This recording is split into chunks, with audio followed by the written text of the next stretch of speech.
Quando o seu médico pede um exame de imagem, na hora você pensa, onde é que eu vou marcar? Será que as máquinas são boas? Será que os médicos são especializados?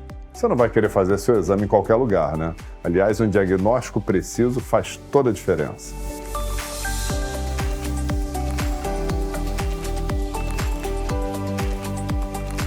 Fabiana, tudo bem? Oi, doutor. Obrigado por me receber aqui no Centro de Imagens. Seja bem-vindo. Fabiana, como é que funciona esse seu trabalho de receber os pacientes?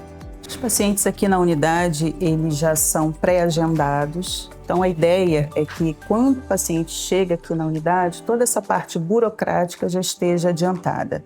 Autorização, convênio, eles já chegam orientados. No agendamento, a gente informa que temos estacionamento no local, gratuito, e isso é um grande diferencial hoje em dia. Sim, a rua é tranquila, é uma rua tranquila, é uma rua segura. E quando eles chegam aqui, eles vão direto para a recepção, são recepcionados aqui conosco, fazem a ficha, preenchem todos os formulários e depois são direcionados para a área de triagem. Doutor Antônio, conta um pouco aqui da história do Centro de Imagens.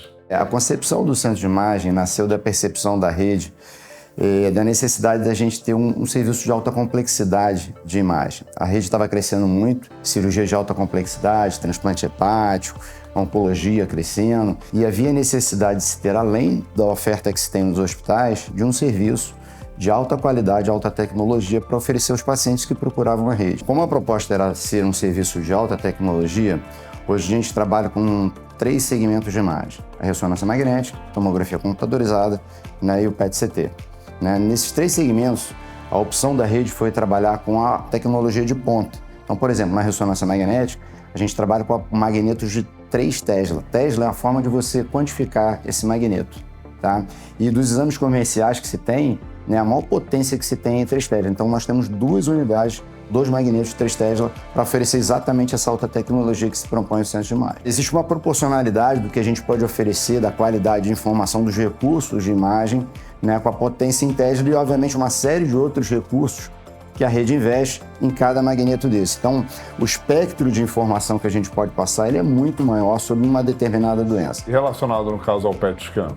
Então, relacionado ao PET scan, hoje a gente tem uma opção de fazer tanto o método diagnóstico quanto o método terapêutico, o que até então era pouco oferecido aqui na cidade do Rio de Janeiro.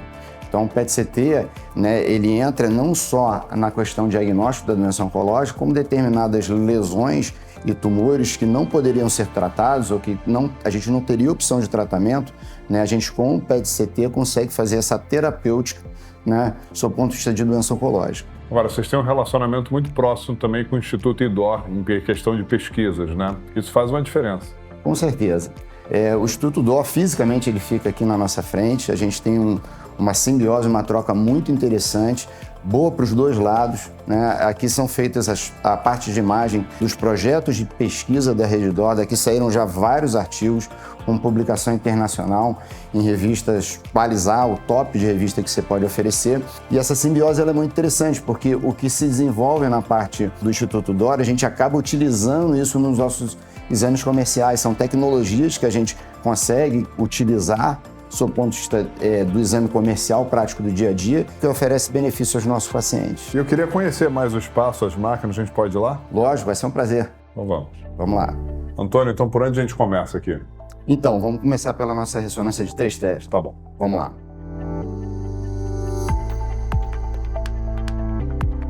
Doutor Antônio, então essa é a ressonância de 3 Tesla. Qual é a diferença dela, então? Então, Guilherme, o grande diferencial dela é a qualidade de imagem e de resolução que ela pode prover para a gente. Imagina nessa situação desses vários cistos, a gente conseguir identificar qual o cisto que está se transformando, né, e que está gerando preocupação para o paciente. Fazendo uma correlação, é como a gente tratasse de uma televisão, com maior número de pixels, ultra definição da imagem. Tá? Esse é o benefício do aparelho de 3 Tesla em relação aos demais aparelhos. Como a proposta aqui no centro de imagem era gerar alta tecnologia, né, e o top de informação que a gente poderia oferecer ao paciente, né, a instituição resolveu, né, investir nos aparelhos de 3 Tesla. Doutor Antônio, qual a diferença dessa ressonância aqui? Então, estamos diante de uma magneto de 3 Tesla, ela tem a mesma resolução que anteriormente a gente viu, Entretanto, ela carrega com ela uma série de softwares que a gente pode fazer avaliação, inclusive além da informação da imagem anatômica. A gente traz informações funcionais, como aquilo que eu estava conversando contigo a respeito da avaliação hepática. Então, além do nódulo que a gente vê, a gente consegue quantificar situações de ferro no fígado, situações de função hepática, que são um diferencial da imagem. Dentro dessa ressonância aqui, nós fazemos os principais projetos de pesquisa do Instituto DOR. Tudo que depende de imagem de ressonância magnética, a gente acaba fazendo nesse magneto. Os pacientes, quando a gente fala que vai fazer um exame de ressonância, eles ficam com medo, né? Ah, é um espaço fechado. Existe alguma interação que pode fazer o paciente ficar mais relaxado? Sim, as nossas salas são bem amplas. A gente tem disponível para o paciente uma forma, né, dele conseguir interagir com filmes, né, com imagens que tornam um pouco mais agradável a execução do exame. Agora, doutor Antônio, aqui é o quê? Então, aqui nós temos nosso amplo posto de enfermagem, onde a gente recebe o paciente, começa o acesso venoso e o início das medicações. Tá. E a tomografia computadorizada? Então, nós temos uma tomografia computadorizada de 180 canais, que permite fazer grande espectro de exames que a tomografia pode oferecer. Tá. E ela faz complemento também com pacientes oncológicos, né? Sim, determinados segmentos do corpo humano, a tomografia, inclusive, vê melhor que a própria ressonância com uma avaliação do parênquima pulmonar. Tá. E o PET scan? O nosso PET scan, nós temos aqui o PET scan de última geração, permite a gente fazer diagnóstico principalmente de doenças oncológicas. Tá. E quem vai passar a parte do PET scan pra gente? Vamos lá falar com o nosso amigo Sérgio Altino. Então, vamos lá.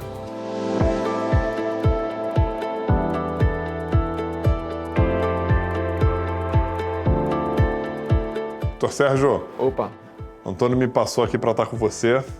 Falou que você vai me explicar tudo sobre o que é o PET scan.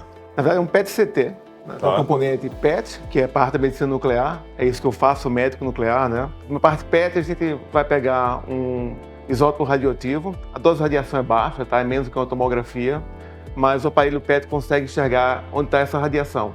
Muito sensível, eu consigo pegar, como se fosse uma colher de sal, jogar numa piscina, eu consigo detectar que alguém colocou sal naquela piscina. Então o aparelho consegue detectar pequenas quantidades de radiação.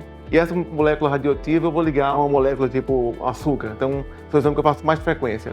PET com FDG, que nada mais é do que um açúcar radioativo. Qual é a diferença da gente ter nesse espaço aqui o PET-CT junto com todas essas outras tecnologias? Em primeiro lugar, é um PET-CT, então acoplado ao PET, tomógrafo. Tá. E a gente, na filosofia do centro de imagem, é otimizar tanto o aspecto do PET como também o aspecto da tomografia. Então, os nossos estudos são contrastados, com protocolo individualizado para a indicação clínica do paciente. E é claro, né, trabalhar no centro multidisciplinar, como é o centro de imagem, dá a perspectiva de ver um estudo de PET-CT de tumor de cabeça e pescoço, eu vou levar aquele exame para ver junto com o radiologista especialista em cabeça e pescoço. Então a gente consegue individualizar não apenas a aquisição do exame, mas também o laudo. Ou seja, você consegue não só ter as melhores máquinas, como também ter os melhores especialistas na radiologia para estar do teu lado e ver o diagnóstico. Acho que é bom para o paciente e certamente é bom para a gente saber que a gente trabalha numa equipe multidisciplinar de pessoas que são especializadas em diferentes áreas. E o que é o tratamento com radioisótopo que vocês fazem aqui? Parte do que o médico nuclear faz. Então, o médico nuclear faz qualquer coisa com isótopos radioativos que se administra para o paciente. Pode ser tanto que me permita fazer uma imagem, como no PET-CT, mas eu posso também usar outros isótopos radioativos que emitem radiação ionizante de forma que aquela radiação vai levar dano celular, né? Então, eu consigo, como se fosse uma radioterapia, só que eu injeto através da veia e ele vai usar aquela capacidade do nosso traçador encontrar as células tumorais especificamente e vai diretamente nela e trata e irradia localmente. Então a gente tem hoje terapia radiotópica para tumor de próstata, também para tumor neuroendócrino, tumor de tireoide. Isso está transformando muito o campo de atuação do médico nuclear. Isso é perigoso para o paciente? Olha, nos estudos que comparam toxicidade, por exemplo, no tumor de próstata, a toxicidade da terapia radiotópica é menor do que da quimioterapia, que seria alternativa em alguns casos para esses pacientes. Então, naturalmente, toda terapia tem potencial efeitos colaterais, mas realmente não é comparado com outras terapias, é mais tranquilo, na verdade. Então você consegue, aqui no centro de imagem, diagnosticar e tratar o paciente ao mesmo tempo? Exatamente. Eu rodei tudo aqui com o Antônio e eu te falo que realmente eu senti isso, essa equipe multidisciplinar atuando junto, os aparelhos pareciam que cada um sabia mexer em todos, ou seja, era uma coisa super conectada. Tem uma grande integração mesmo. Que bom. Dr. Sérgio, muito obrigado por dar essas explicações. Imagina, meu prazer. Prazer estar aqui com você. Obrigado. Até mais, hein?